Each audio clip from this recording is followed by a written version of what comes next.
All right. Test, test, Test. test, test.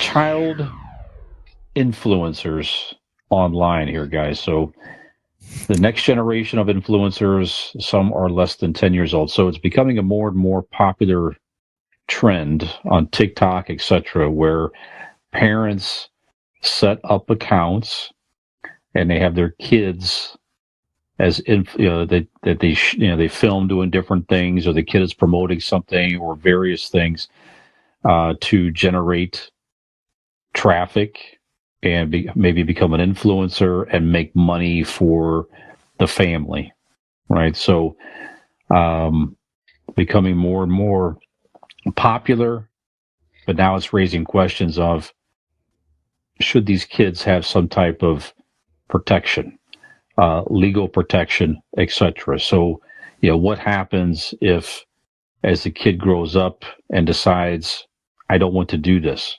What happens when the kid is of legal age and now they have, all these videos out there online on the social media account? Maybe they don't like that. Maybe they don't want those, videos out there anymore, and have to work that out with their parents. You hope, certainly, the parents will be a good parent and work with their kids. If the kid's not comfortable doing it, not make them do it. But, there's certainly going to be situations that people worry about that, parent kind of pushes the kid to keep doing it or otherwise. So what do you think of this practice to begin with, of parents having kids out there as influencers? And then should the kids have some type of legal protection if you're going to, especially if you reach a certain status where you're making, money, should there be some type of protection for the kid with finances and, just protecting of their likeness and the whole thing, or what? So, Dean, why don't we start with you? What do you think about all that? Well, this is the first time I'm hearing about this story. I just want to start by saying I didn't know this was an option. I have my son working in a coal mine for a good 13 hours a day. He's a canary kid, right? Well, he's very good. He's small, able to get into places that other things, other grown adults can't. So Tight I didn't know it was possible. Tight spaces, yeah.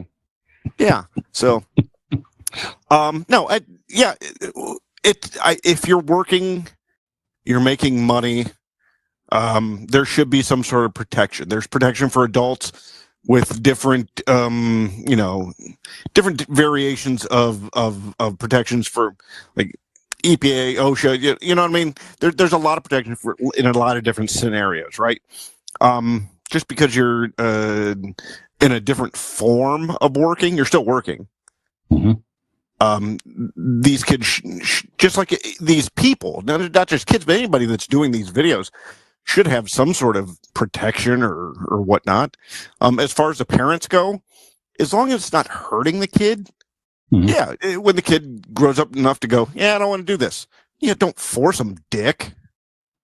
I mean, unless they're bringing in millions, then force him. Go ahead. He's a kid. He should do what he's told. Nick?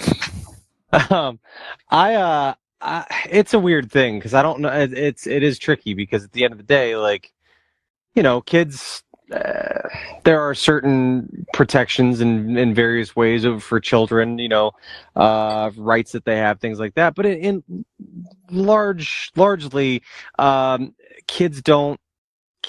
Kids are under the guidance and under the direction of their parents, so it's a really fine line. I would like to see something in place to where, like, if you're using your child as, say, a main or central character of, let's say YouTube videos or something like that, and you are making money from that, I would like to see a certain percentage of it, and I'm not here to say what it should be, but a certain percentage of it that is almost kept and held in a savings account that only that child can access once they are of a legal determined like a age. Trust. Yes, right. To where, like, they can't access this till they're 18, but there is and a by percentage. law they have to do that. Yeah, like if you're It's almost making like their payment. and yeah, like a certain point, right? Like if you're making 6 figures a year on YouTube videos, and you're, Do they like have you're, to? No, we're saying they should. yeah, they should. yeah. That's what. Okay. Yeah, like I would like to Yeah, see I would something just like that. clarifying. Parameters of however many thousands of dollars you make per year, or whatever, off of this channel or whatever. Yeah, like a certain percentage of that is out of your control. It's kept as in an account that grows, and at a certain age, that child can access it for themselves.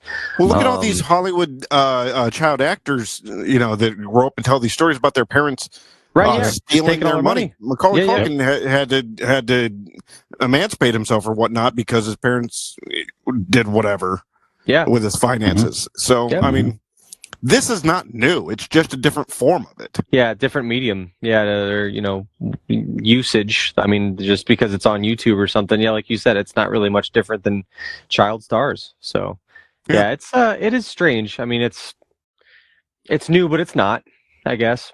Right. But there's really no way to monitor it or to, like you said. I mean, what if the kid doesn't feel like you never know? And make no mistake, years down, we have all these random documentaries that come out that we see about, this crazy thing that happened in the 80s or that crazy thing that happened in the 90s or, whatever. This will be part of ours. Make no mistake, there will be, at some point, there's some currently or previously famous YouTube child that will have their story about how that's all their parents did with them and made them pump out these videos and all this stuff, and they had to act. I mean, I'm certain it's happened already, sadly, but what are some of these kids doing? Like the one kid, remember Nick, when our boys were younger, they watched the kids open up toys, like Ryan's a big one. Ryan's Toy Review, Ryan's World. He's got like toys in Walmart and shit, and there's the FGTV family and stuff like that. I'm not accusing any of these families of doing this. No, not at all. But certainly, what we're this saying is the dynamic we're these talking kids, about. right? These kids, I mean, the parents are probably raking in the money or whatnot. Oh yeah, these kids are getting the toys that they're opening. They get to keep them, right? Yeah. So, I mean, again, we don't know the ins and outs of particular scenarios and parents and kids, but from a distance, I mean, they are getting something. Yeah, I was always unless fascinated. You're beating on them.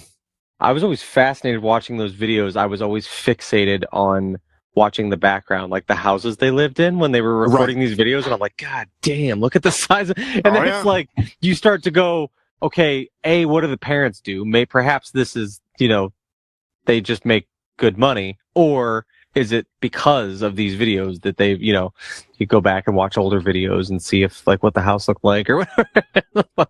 It is very interesting, very strange. Brian, you missed all that. You got lucky. You didn't have to deal with any of that shit. Right. Yeah, and my parents fucking squandered away all the earnings I made as a kid.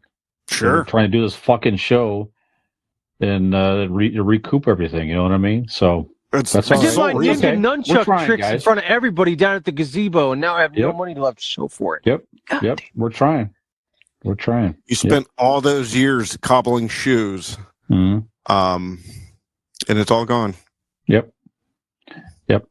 But I'm with you guys. There should be some type of legal protection for the kids, and I like your thought too, Nick. Of there was a parent mentioned in the article that does that very thing, but it's voluntary. But Sure. That's what they did. They set up a fund where it goes into a kid's a trust account for their college, and they'll give it to them when they are of age and everything like that. That's really just being a responsible parent. I guess that's the line.